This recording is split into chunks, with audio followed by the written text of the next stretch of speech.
Hey, Tim. Hey, Greg. How's it going? Fantastic. Nice. Yeah. Nice. Busy couple weeks. Yeah, it's been a bit of a transition, you might say. Yeah, your two kids, my one kid, both all graduated from high school this past week. Yeah, that's a big dad moment right there. Yeah. Just to realize, wow, they've made it. Are they legally my responsibility anymore? Right. Yeah, that's a big deal. It's also very sobering. I know we talk about all these sobering moments, but yeah. You know, I joke that I always, would have this mental idea that I'm not that far away from 18, and now it's like I'm nearly 3 times away from that, and my kids have graduated. So yeah, it's been a few years since we were in high school. Kind of hurts. Yeah. Well, just a little bit. The pride, I'm not as young as I used to be. But at the same time, you're filled with, happiness and so great that there they are and they're at their moment and their zenith. So it's pretty cool. Yeah, it's really fun to get to see, even just the graduation ceremony, all these kids that they went to elementary school with, and all the stuff that they've done over the years, and to see all of them celebrating, throwing their caps in the air, and it was a really fun night. It's really exciting. It's very cool. Yeah. Yep. And now we enjoy the summer. Yeah. Yeah. And I think we were talking a little bit about it, but the idea of like really just enjoying the days and not letting the summer fly by and then being like, oh my gosh, it's fall, it's going to be winter, and where did the summer go? And like just taking those moments throughout the day to just enjoy a beautiful sunny day and, feel the breeze on your face or whatever. Yeah, exactly. You kind of feel like this is, for me, this point in this year is the best time. It's bright out, like the longest, and it's just so enjoyable. It's not hot, it's not sweltering like July. Yeah. And try to just stop and smell the roses. Yeah. Like literally. Yeah, absolutely. And I think too, like just sort of that, we talked a little bit about like sort of that weight of, just all the responsibilities that go along with your kids being in high school and stuff, to know that they're done and we're done. Like there's just sort of this lightness to everything. Everything feels, easy breezy. Besides that, anything else? No, not at all. Going on? Yeah. I'll just bring up one thing that you mentioned to me, and it's exciting for us here locally where we live.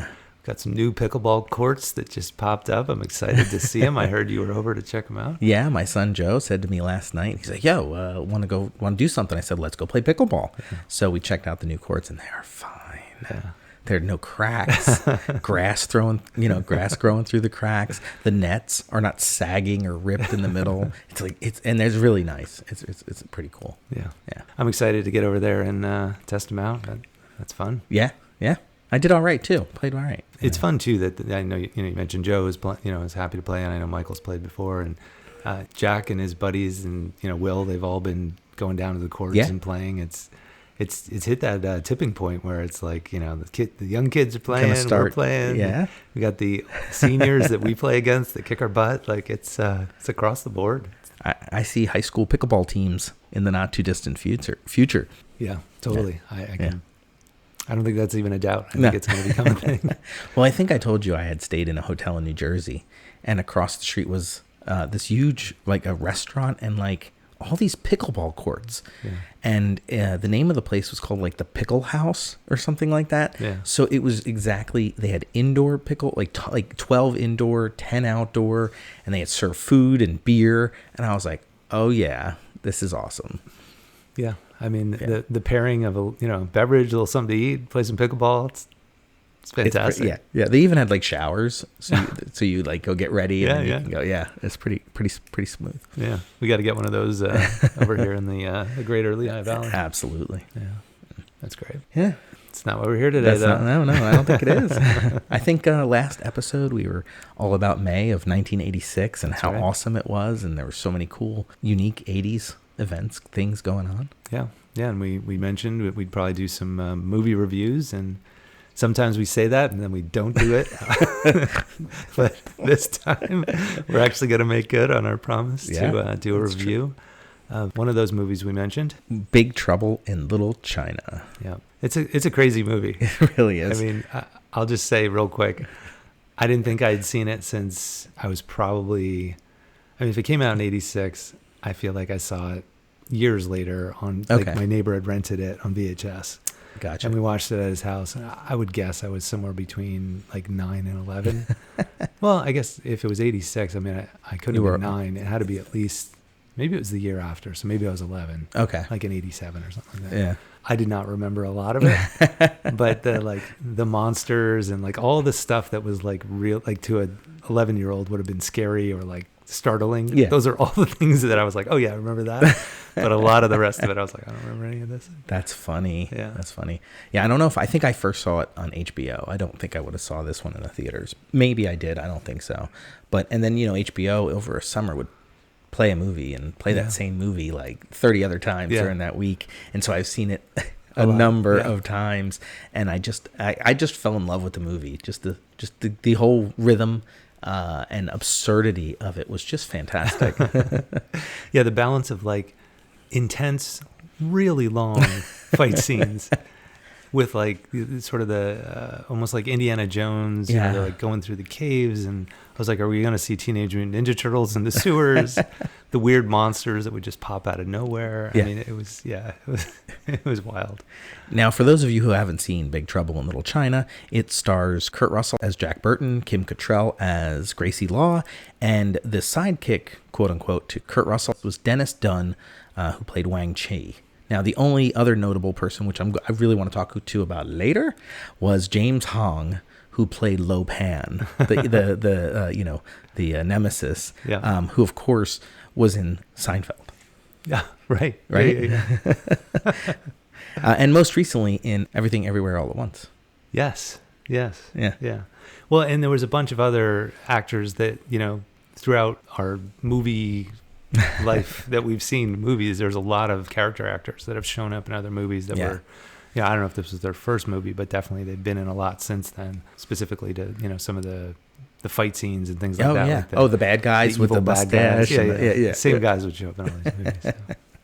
That's funny. So it was directed by John Carpenter, which I was surprised to see. Oh, really? Yeah. I mean, it's been so long. I haven't really watched it or paid attention to it or did any, deep dive on facts about it and stuff. But as soon as it came up that it was, John Carpenter, I was like, oh my gosh, this is awesome. Like, he's so synonymous with the Halloween franchise. It was really cool to be reminded that he did something, he did a lot of other movies, but this was one of his films. And I think he's been quoted as it's one of his favorites that he did. Yeah. Yeah, I believe so. Yeah. The sad thing about the movie was it cost $25 million and only recouped 11.1 of that. So it was a box office bomb. Yeah. But I think one of the facts that I saw was that they didn't spend any, like they just the studio was like, they gave up on it because it was too not specific in genre. Yeah. And so there was like no advertising for it whatsoever. So they just like, we'll just whatever. Yeah. And then like so many films, it becomes a cult classic. And I'm sure, I didn't look to see if there's like any worldwide numbers post box office numbers to see like what it's made in VHS, DVD, Blu-ray, and now, streaming what its numbers are. But I'd have to think it's gotten some crazy viewership. I would think so. Yeah. Definitely like a definition of a cult classic. Yeah. I have some interesting facts. Yeah. Okay, so did you play the game Mortal Kombat? Yes, I did. Did you know that Raiden was specifically inspired by the 3 characters in that movie? I think they call them like Rain, Thunder, and Lightning. Yeah. Those 3 guys. The guy who saw that loved them so much he put them into Mortal Kombat. Yeah. No, I mean it makes perfect sense. I mean it's not an exact replication, but it's pretty darn close. Yeah. And even that blue, the electricity, that they would, obviously very similar to what they did in Mortal Kombat, but it just made me think of like, Ghostbusters and so many other movies from that era that was like the special effects that they would use. But I did read that this was sort of like ahead of its time from a special effects standpoint. Like they did a lot of stuff. Okay. And watching it now, like, I don't know if they've remastered it or not, but it looks convincing. I mean, I noticed that about the lightning. Yeah. Yeah. I mean, it feels like obviously 80s style, but it didn't look like super green screen, blue screen, or whatever. It always has that little shadow behind it or whatever. Yeah. It was good. It did, yeah. I saw something that Kurt Russell had unintentionally dyed his hair, like bleached it. Like I guess he was doing something, ends up bleaching his hair, and then just kind of like rolled with it and was like, oh, this is just going to be part of the character, that he had this lighter sort of trucker hairdo style. And I think it worked, but I just thought that was interesting that, that was by accident. He didn't intend to do that. That is fun. And, I think I read somewhere that Kurt Russell also picked out the outfit that he wears from a thrift store. Like they just went in and just picked stuff. Yeah. So that awesome tank top that he wears, I think it says Kung Fu on it, or Fu Manchu. Yeah. With the red, and he wears it the whole movie. Yeah. You can buy that now. They sell that online, which I thought was so cool. Well, even the lace-up style boots that he was wearing were like, I mean, they were true to that era, but it's just funny now to see him wearing he's wearing a really tight tank top, really tight jeans. The tank top's tucked in, and then he's got the boots up to his knees. It was feathered hair. It was that's dyed. Quite the get-up. Yeah. That's too funny. Yeah, I saw that Burton was supposedly inspired by John Wayne. Oh no, I didn't see that. Because I think there was the original, I don't know if it was the original script or the original plan for how the movie was going to play out. It was actually going to be more of a Western style. Oh, okay. And then obviously it shifted to, have more of a... Not Western style. Yeah. But that was also because I think the original title was something like Jack Burton and the Ghost Dimension. Yeah. The Adventures of Jack Burton in the Ghost Dimension. Really? Was the original title of the movie, which is not a good title. That's not a good title now. So, yeah, it definitely had they pivoted a lot in how the story evolved before they finally got to production. So that is interesting. Yeah. So when I was watching, because, we watch the movies before we do these, and I'm watching it again, and did you remember Egg Shen? Egg Shen is the guy who drives the bus. Of course. Did you notice something about his hideout? It seemed at all familiar. It was very quick. It was only in one scene where they're walking through when they're going to go face Lopan. Oh, when Kurt makes a point of saying it's not very, it's like a mess. Yeah, yeah. Was it the Ghostbusters? It was. Yeah. It was the Ghostbusters headquarters. Yeah, it looked. I mean, it was very voluminous and just open. And you could see the pole there too. Yeah, I'm glad I picked up on it, that I got it right, because usually I get this stuff wrong. But yeah, it definitely had that vibe, so that's kind of cool. Yeah, I was like, that look, and I was like, let me just Google it. I mean, it's probably not going to come up, and sure enough, yeah. So nice job, Tim. Nice. I saw that Kurt did a bunch of his own stunts. Oh, really? Yeah. Little Tom Cruise-esque. Yeah. We're just talking about him in Top Gun. Exactly.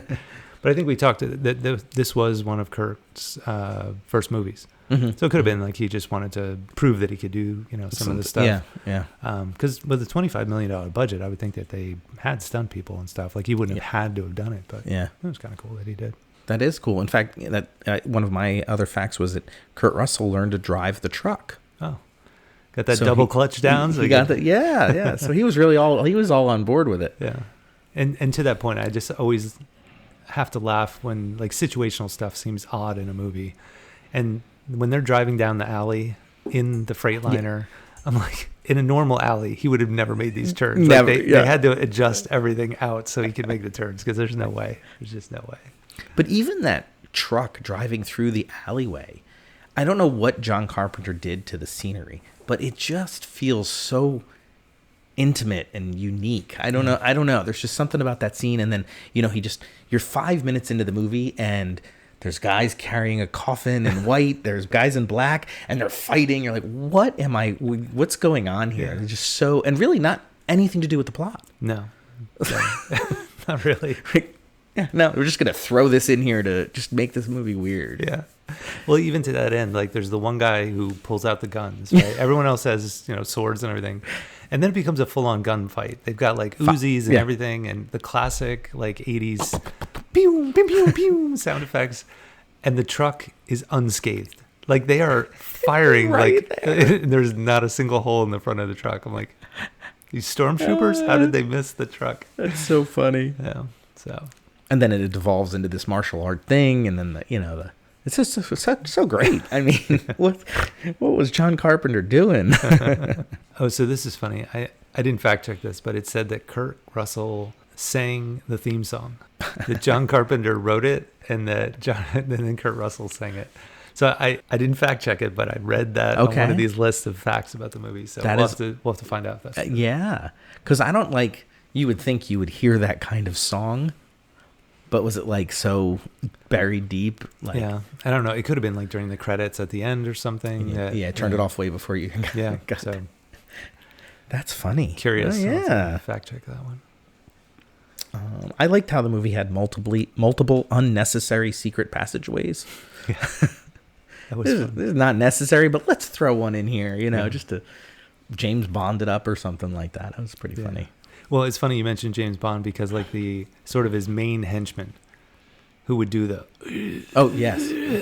He had a very James Bond villain sort of vibe to him. Now that you say that, yeah.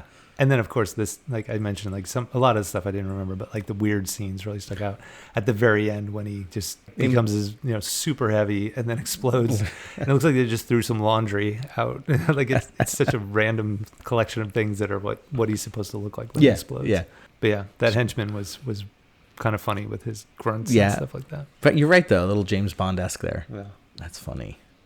Or how about the fact that they just throw these monsters out who get criminally low screen time? Oh, yeah. Like the werewolf dog monster hairy thing. How cool was that? Yeah. And it like literally might have less than 20 seconds of screen time. Yeah.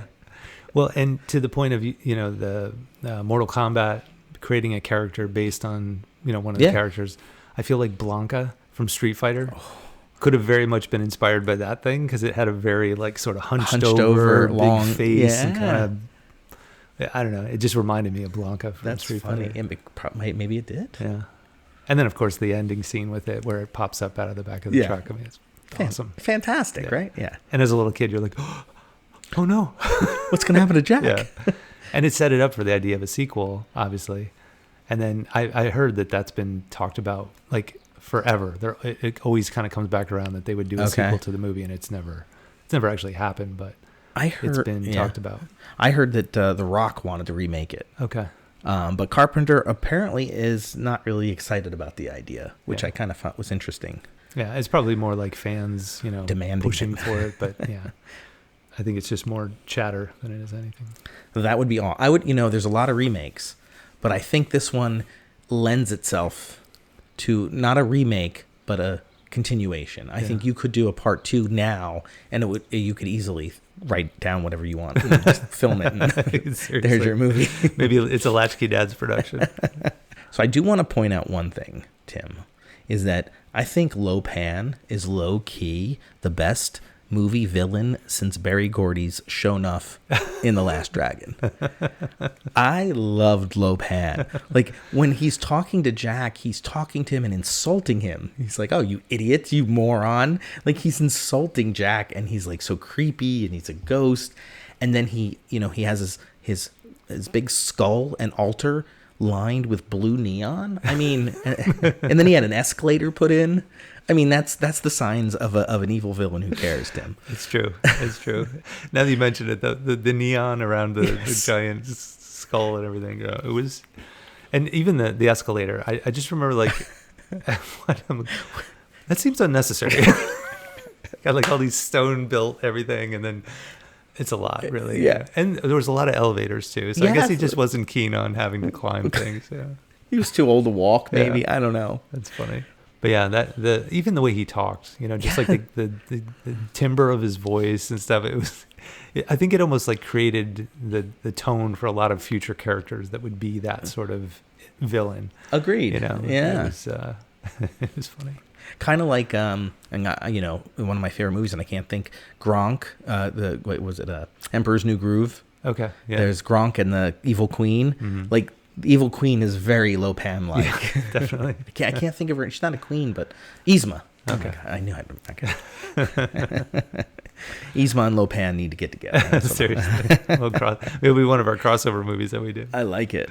So, one other thing I wanted to say, Tim, was that they are the most incompetent heroes in a movie, like ever.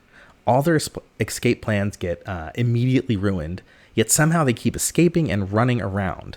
The way Lopan and some of his underlings die, Jack catches the knife and just flings it, right back of his head. It was like watching one of our D&D sessions play out in a movie. Like, seriously, same things you guys come up with. It was like scatterbrained, no planning whatsoever. Like, I'm watching D&D. It's so funny. Well, and to your point, like the fact that every time, he's supposed to be the hero, sort of, but like he shoots the gun, the rocks come down, knock him out. The other time he like goes to pull his knife out of his boot and like throws it accidentally. And it was kind of a, good comic relief that he's basically bumbling and then, his sidekick is the one who's, kicking butt. Saving it. Although the fight scene at the end, the amount of aerial fighting that went on, it was long. That was a long sequence of just nobody doing any damage to either one of them and just flying through the air. Yeah. It was pretty funny. Well, I think it might, reason that Big Trouble in Little China is at heart a D&D themed movie. Yeah. I mean, think about it. You got the Beholder. Yeah. Lo Pan is a lich. Yeah. You got magic. You got hand-to-hand combat. You got werewolves. You have potions. You have potions. Yeah. It's like, I think this is a D&D themed movie. That's funny. I didn't get that, initially, but yeah, you're spot on with that. That's funny. Any other cool facts you got? Yeah, I'm just looking through to see if there's anything else that's. I will say this notable. though, the one scene where you first meet Rain, Thunder, and Lightning, and the one they two guys pull out these really cool weapons, but the one guy pulls out like little tiny back scratchers. Yeah, it's funny. And I'm like, what are you gonna do? Scratch my back with that thing? Like, it would break. It was tiny, but yet it's supposed to be like fearsome. Yeah. So I always thought that was kind of funny. It is funny. It's curious though too, like when you think about the $25 million budget, and then you look at the amount of like elaborate scenes. Yeah. Like it wasn't like it was all taking place in one location. Like they must have spent a ton on just like even the indoor like living space of Lo Pan's. How many levels and rooms and it was elaborate. Yeah. A lot of water and the water scenes and stuff. Yeah. So I'm not surprised that, I mean, in 85, that seems like a fair amount of money to put into a film. And they were cool spaces that they created. I mean, they didn't look terribly cheesy. Yeah. Even the room with where Lo Pan finally gets the knife in the head with the golden statues on the side. Like it was pretty good, looking. Yeah. Yeah. Well, and then there's the like rumblings and they start to collapse and fall down. I mean, you wonder if they had to like reshoot any of this stuff. Like how many extras did they have of those things? I mean, overall, it was fun to watch it again and just see the sort of that wild, just the vibe of a movie from that era. That wasn't like like a Top Gun has a very like realistic vibe to it and everything. This was so fantasy, out of the ordinary. It was just wild. It was fun. Absolutely, yeah. So, would you give it a rating? I think we've done the 5 stars. I think that was the last one we used. Yeah. I'm gonna go with like a 3.75. Oh, that's pretty good. Yeah. I mean, it was fun. Like, all right. I guess as an artist, like I can appreciate like the creativity that went into some of like the monsters and the just the uniqueness of some of the things that were in it, and it was. When like we talk about how so many movies are remade these days and it doesn't seem like there's a new idea. That was a new idea. I mean, I give John Carpenter a lot of credit for just coming up with something that was very different. So yeah, it was fun. Oh, that's a pretty good rating. Yeah. All right. You? So I think you cannot deny it is a fun, wild roller coaster of a movie. I mean, like I mentioned earlier, within 15 minutes, you're in some kind of street battle between two rogue kung fu martial art gangs, and it just doesn't stop. Like, it's just so fast-paced, barely stops to take a breath, which I think is on purpose, because that way you don't stop to realize this movie doesn't make any sense. Right? Like, I think it just has that momentum. I think all the characters are flawed but likable. The bad guy, as I said, I love Lo Pan. I think he was fantastic, and like all the sets and the monsters, fantastic. So I think you can't overlook the fact that if a movie makes you happy, then don't look more than that into it. Right. So simply put, it's an amazing movie as long as you go along for the ride. Yeah. So for that fact that I still enjoyed it, how many years since I've last seen it, it was just as much fun now as it was then. I'm going to give it a 5 out of 5. Wow. Yeah. Wow. Yeah. This That's is awesome. It's nostalgia. It's still fun. It's not so dumb that you're like, oh gosh, so. No, that's awesome. I think that might be our first 5-star rating ever. So maybe we'll have to reach out to Kurt and see if he wants to come on and accept the award for the first top 5 on I like it. Dads. We're gonna have to create some kind of like award or trophy to give him or something. Yeah. And if he's not available, maybe we can get Lopan to come on and accept the award on his behalf. He's just, in Academy Award-winning movies and stuff. I'm sure he could make time for us. Of course. That's awesome. Well, there it is. We celebrated May of '86, and there's our review of the Big Trouble in Little China. Awesome movie.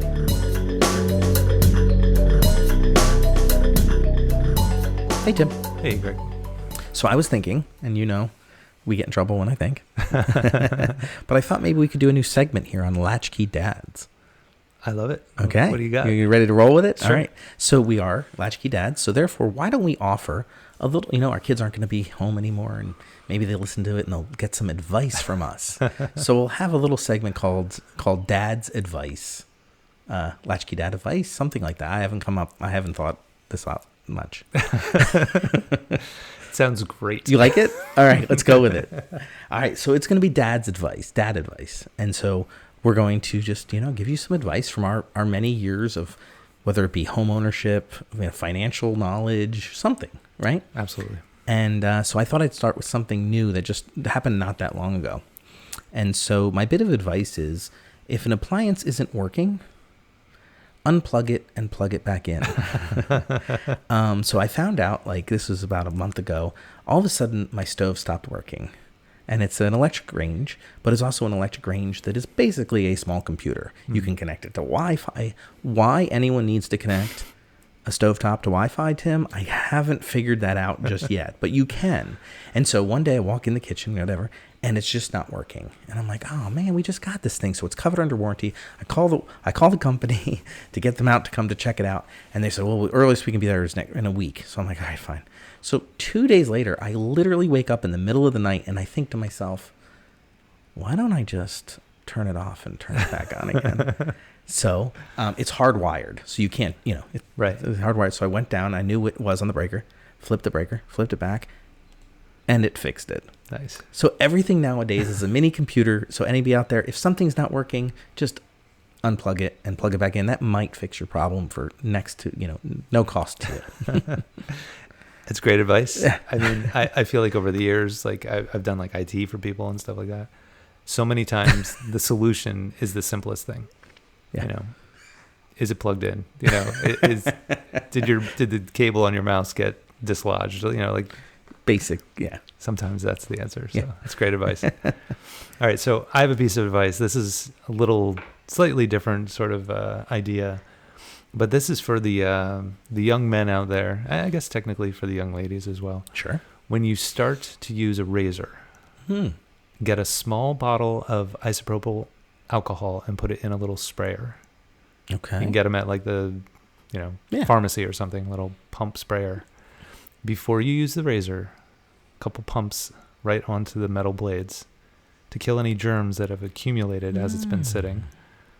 Then do your shaving, whether it be your legs, your armpits, or your face. Sure. And then when you're done, clean it. A couple pumps again. Okay. And then if you don't have any aftershave or anything like that, a couple sprays on the palm of your hand. It's going to sting a little, but it's going to sting a little bit. Yeah. Yeah. Little Home Alone there. You might scream.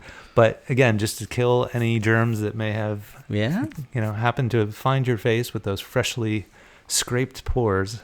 It will save you a lot of heartache with breakouts and various things if you just get a little alcohol there. There you go. That is some great advice. Yeah. So look at that. There's my dad advice for the new it's not quite coming in yet, the beard, but you feel like you need to trim those facial hairs.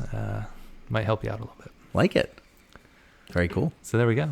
We need a little intro music for this segment, and a little something to set us up. Dad advice. We'll get Kim and Treg to do the intro to Dad advice. That would be funny. Yeah, we'll have to work on a little jingle there. Yeah, I like it. Yeah. I'm trying to think of words that rhyme with advice, and all I can come up with is Miami Vice. Could be a nonsensical, Miami Vice, Dad advice, just because. Try it once or maybe thrice. It'll be nice. See, the jingle it writes itself. Yeah, there it is. There's the jingle for Dad advice. All right, and I swear we're not drunk, and that's the end of this episode.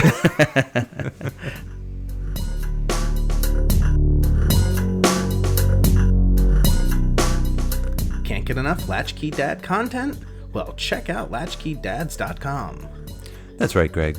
On our website, we've got a plethora of photos from each episode, as well as other interesting links to content that we talk about on the show.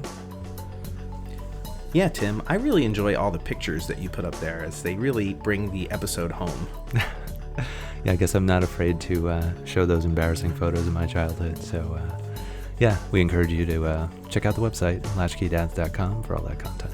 Excellent. And if you have a moment, check out our shop page where we've got really cool keychains for sale. If you don't know what to get your dad for Christmas, the holidays, Father's Day, birthday, check it out. It's a cool gift. Tim, did you know that listeners should like, review, and subscribe to the Latch-Key Dads Podcast? No. But now I know. Knowing exactly about it.